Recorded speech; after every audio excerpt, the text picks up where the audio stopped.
সম্মানিত দর্শক এবং শ্রোতাবৃন্দ, আমি যশোরী আপনাদের সকলকে জানাই সালামুন আলাইকুম। রবের শান্তির রাজ্যে যখন আপনি এবং আমি ভালো কোনো কাজ করব, তাহলে আপনাকে এবং আমাকে ভালো বলা হবে। আর যখন মন্দ কোনো কাজ করব, তখন আপনাকে আমাকে মন্দ বলা হবে। কোরআনে বর্ণিত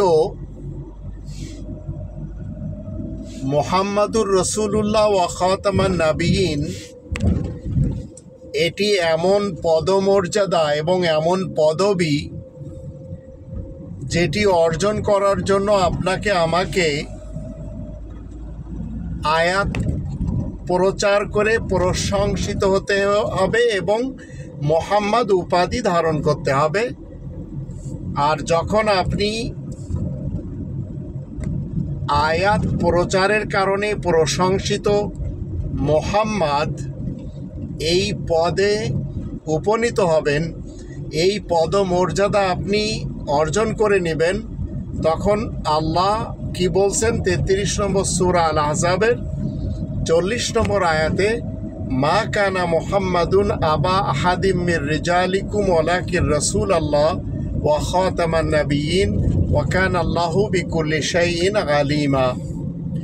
আয়াত প্রচারের কারণে প্রশংসিত উপাধি ধারণকারী মুহাম্মদ তোমাদের মধ্যকার কারোর কোনো পুরুষের বাবা দাদা নানা পরনানা নয়, কিন্তু মুহাম্মদ আল্লাহ তাআলার বার্তাবাহক রাসূল এবং সকল বিশেষ খবরদাতা নবীদের সিলমোহর। আর আল্লাহ সব কিছু বেশ ভালো করেই জানেন। তো এই যে পদবি, এই পদবি আপনাকে আয়াত প্রচারের কারণে অর্জন করতে হবে। এই পদমর্যাদা আপনাকে আয়াত প্রচারের কারণে অর্জন করতে হবে। এই মুহাম্মদ, এটি পদবি, এটি উপাধি, এটি পদমর্যাদা এবং এটি স্পেশাল একটি ডিগ্রি। এটি নাম নয়, এই কথাটি আমাদের সকলকে মনে রাখতে হবে। যখন আমরা নাম হিসেবে মুহাম্মদকে ব্যবহার করব, তখন মুহাম্মাদুর রাসূলুল্লাহ ওয়া খাতামান নাবিয়িন দ্বারা সত্যায়িত হবে না। আয়াত প্রচারের কারণে প্রশংসিত এই পদে উপনীত হওয়া ব্যক্তি হচ্ছে মুহাম্মদ। এই মুহাম্মদ উপাধি, এই পদ যে অর্জন করে নিতে পেরেছে, এই পদমর্যাদা যে হাসিল করে নিতে পেরেছে, এই উপাধি যে অর্জন করে নিতে পেরেছে, এই ডিগ্রি যে হাসিল করে নিতে পেরেছে, সে কি হয়েছে? মা কানা মুহাম্মাদুন আবা আহাদিম মির রিজালিকুম ওয়ালাকিন রাসূলুল্লাহি ওয়া খাতামান নাবিয়িন ওয়া কানা আল্লাহু বিকুল্লি শাইইন আলিমা। আয়াত প্রচারের কারণে প্রশংসিত মুহাম্মদ তোমাদের মধ্যকার কোনো পুরুষের বাবা দাদা নানা পরনানা নয়, কিন্তু মুহাম্মদ আল্লাহ তাআলার বার্তাবাহক রাসূল ওয়া খাতামান নাবিয়িন এবং সকল বিশেষ খবরদাতা নবীদের সিলমোহর। ওয়া কানা আল্লাহু বিকুল্লি শাইইন আলিমা, এবং আল্লাহ সব কিছু বেশ ভালো করেই জানেন। আপনি যখন গণতন্ত্র দেশের ভোটে প্রধানমন্ত্রী পদকে পাবেন, এই পদ আপনার জন্য 5 বছর বরাদ্দ থাকবে। আপনি এই পদমর্যাদায় উন্নীত হবেন 5 বছরের জন্য।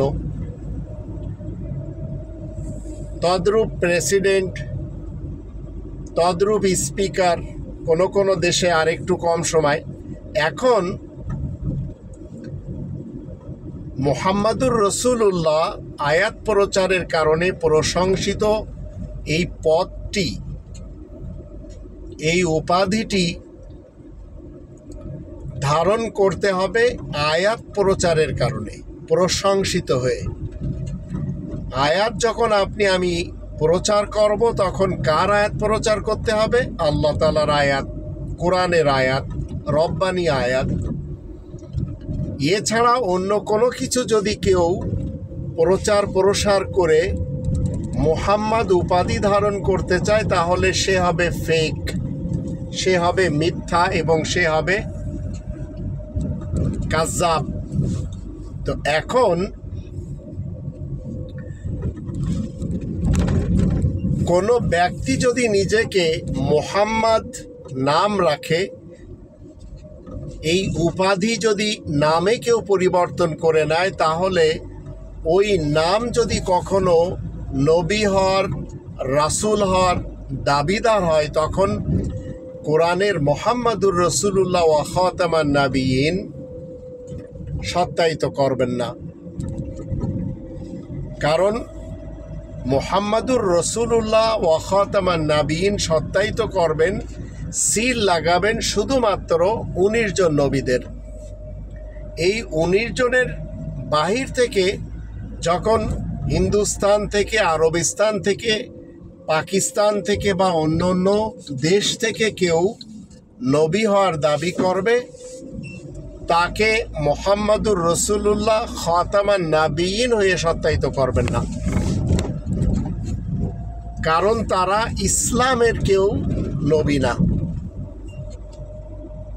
যে লোকটার নাম মুহাম্মদ, সেই লোকটি যদি পার্টিকুলার একটি সময়ে এসে বলে যে আমি নবী হয়েছি, আমাকে নবী বানানো হয়েছে এবং আমি আনা খাতামান নাবিয়িন লা নাবিয়্যা বাদি, আমি সকল নবীদের সিলমোহর, আমার পরে কোনো নবী আসবে না, তো মুহাম্মাদুর রসুলুল্লাহ ওয়া খাতামান নাবিয়িন কখনো এই রকম কথা নিজের পক্ষ থেকে বলতে পারবেন না।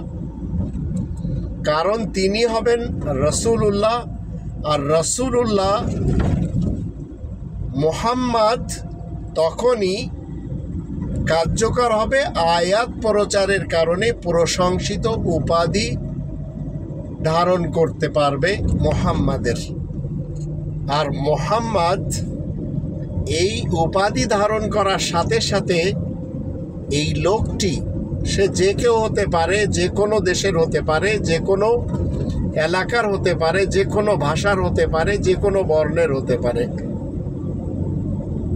এবং প্রত্যেকটি কওমের মধ্যে আসে।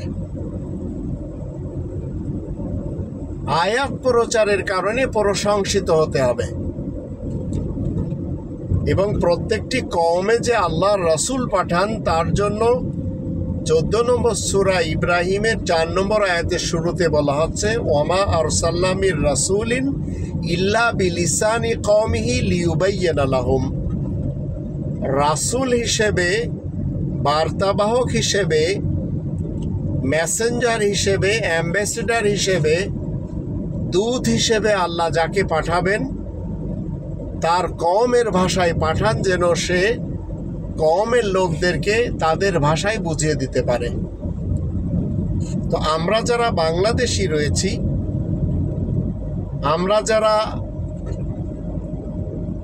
বাংলা ভাষায় ভাষিত লোক রয়েছি, আমাদের মাঝে অবাঙালি কেউ রাসূল হিসেবে আসবে না।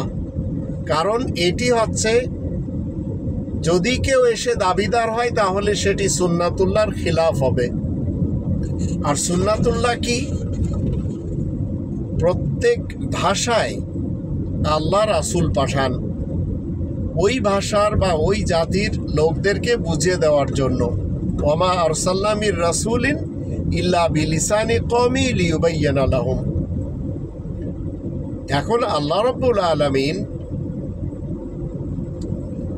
এই যে কোরআন এত সহজভাবে আমাদেরকে মুহাম্মাদুর রসুলুল্লাহ ওয়া খাতামান নাবিয়িনের সত্যায়িত করণে বুঝিয়ে দিচ্ছেন। এরপরেও যদি আমরা কোরআনের মুহাম্মাদুর রসুলুল্লাহ ওয়া খাতামান নাবিয়িনকে ছেড়ে ইতিহাসের বা আরব এলাকার অথবা অনারব কোনো এলাকার কাউকে নবী মনে করি, তাহলে সেটি আমাদের জীবনে হবে ভুল এবং আমরা চলে যাব কোরআনের বাহিরে। আর কোরআনের বাহিরে যখন কোনো ব্যক্তিকে কেউ নবী মানে, তখন সেখানে এসে যায় ফাড্ডা, সেখানে এসে যায় মতবিরোধ। আর কোরআনের 19 জন নবীদের তখন ছেড়ে দিতে হয়। দুনিয়ার ইতিহাসে 40 জন মানুষ নবী হওয়ার দাবি করেছে অতীতকাল থেকে। আজ 2024 সাল, এর ভিতরে আমরা দেখতে পাচ্ছি। কিন্তু এরা সবাই হচ্ছে ফেক নবী। আবার যারা রাসূল হওয়ার দাবি করে চলেছে, তো কোরআনে সর্বমোট 5 জন রাসূলের নাম উল্লেখ রয়েছে, আর অগণিত রাসূল তারা এসে চলে গেছে। মুহাম্মাদুর রসুলুল্লাহ এই ক্যারেক্টারের উপরে উপনীত হয়ে কেউ মারা গেছে, কাউকে মেরে দেওয়া হয়েছে, কিন্তু এই উপাধি, এই পদবি, এই পদমর্যাদা, এই ডিগ্রি, এটি সব সময় চলমান থাকে। তো আপনাকে আমাকে বাঙালিদের মধ্যে চলমান আল্লাহ তাআলার বার্তাবাহক রাসূল খুঁজতে হবে, যে কিনা আমাদেরকে আমাদের ভাষায় বুঝিয়ে দিবেন। এখন যদি আমরা পাঞ্জাব থেকে কাউকে নবী মানি, এখন যদি আমরা আরব থেকে কাউকে নবী মানি, তো আরবের ভাষা আর পাঞ্জাবের ভাষা আমাদের না। সেই হেতু সুন্নাতুল্লাহ হলো ওমা আরসালনা মির রাসূলিন ইল্লা বিলিসানি কওমিহি লিয়ুবাইয়িনা লাহুম। প্রত্যেক জাতির কাছে আল্লাহ কি করেন? জাতির ভাষায় রাসূল পাঠান, বার্তাবাহক রাসূল যেন নিজ ভাষায় নিজ কওমের লোকদেরকে বুঝিয়ে দিতে পারে। আর এটি হচ্ছে আল্লাহ তাআলার পক্ষ থেকে রীতিনীতি, যাকে বলা হয় 35 নম্বর সূরা ফাতিরের 43 নম্বর আয়াত মতে সুন্নাতুল্লাহ। তো আল্লাহ তাআলা সুন্নাতুল্লাহ কখনো ওয়ালান তাজিদা লিসুন্নাতিল্লাহি তাবদীলা, সুন্নাতুল্লাহ কখনো পরিবর্তন হয় না। এখন আমরা যদি মুহাম্মাদুর রসুলুল্লাহ ওয়া খাতামান নাবিয়িনকে বাদ দিয়ে ইতিহাসের কোনো ব্যক্তিকে বা আরবের কোনো ব্যক্তিকে মোহাম্মদ নাম পেয়ে তাকে মেনে চলি, তখন আমাদের থেকে কোরআনের মুহাম্মাদুর রসুলুল্লাহ ওয়া খাতামান নাবিয়িন ছুটে যাবে। আর যদি কোরআনের মুহাম্মাদুর রসুলুল্লাহ ওয়া খাতামান নাবিয়িন ছুটে যায়, তাহলে আপনি আমি মুসলিম থাকতে পারবো না। তবে যারা ইতিহাসের এবং আরবের কোনো মুহাম্মাদকে মেনে চলেছে, তারা মূলত সবাই ইসলামের শিবির থেকে, ইসলামের শামিয়ানা থেকে তারা বিচ্যুত হয়ে গেছে, যার ফলে কখনো কোরআনের মুহাম্মাদুর রসুলুল্লাহ ওয়া খাতামান নাবিয়িনের দিকে ফেরত আসতে পারছে না। আল্লাহ আমাদের সবাইকে তৌফিক দান করুন, আমরা যেন কোরআনের মুহাম্মাদুর রসুলুল্লাহ ওয়া খাতামান নাবিয়িনের ব্যাপারে ইতিহাসের বা আরবের কোনো মুহাম্মাদকে নিয়ে বা হিন্দুস্তানের কোনো আহমাদকে নিয়ে যারা কিনা নবী হওয়ার দাবি করেছে, তাদের সাথে কম্প্রোমাইজ না করি। যদি করি তাহলে আমরা পথভ্রষ্টদের অন্তর্ভুক্ত হয়ে যাব। আল্লাহ আমাদের সবাইকে কোরআনের মুহাম্মাদুর রসুলুল্লাহ ওয়া খাতামান নাবিয়িনকে মেনে চলার তৌফিক দান করুন।